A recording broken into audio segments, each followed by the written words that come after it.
Story time! My lower lip is still kind of numb, so hopefully I'm speaking clearly. A few weeks ago, a very special piece of my heart was removed from my body. A baby tooth. It stuck in there and did its job for almost 40 years. It was the little tooth that could. I never had an adult tooth behind it, and it understood the assignment. But alas, I had to pull it out this year, and I decided to get an implant. This was not the first time that I had to get one. Right here, the little tooth that could not came out about 10 years ago. So I assumed it would go smoothly. One should never assume. And that is your first taste of foreshadowing. The first few appointments, though more painful than the last time around, were fine. Everything had healed and I showed up for my last appointment to get the crown actually placed. But when I showed up for my appointment, they could not remove the healing cap. It was totally stuck. The healing cap has to be removed to be able to put the post in for the tooth. If it's stuck to my implant, nothing's going in there, which means I have metal fused to my bone for absolutely zero reason. He tried unscrewing it in a million different ways, tried vibrating it with a supersonic instrument, freezing the post, using forceps to jiggle it loose. Nothing worked. And I was starting to resign myself to just having a hole in my mouth the rest of my life, because the other option was to surgically remove it.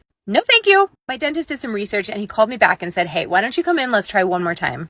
I really didn't want to try one more time, but he seemed to think he had an idea and I decided to let him try. I may have closed my eyes and said a prayer right there in the dentist chair. But you guys, it worked! He had to use those scissor things that latch, numbed me up real good, and cranked that baby out of my mouth. The crown fit perfectly, and I am the new owner of a tooth. Let's hope it holds strong just like its predecessor.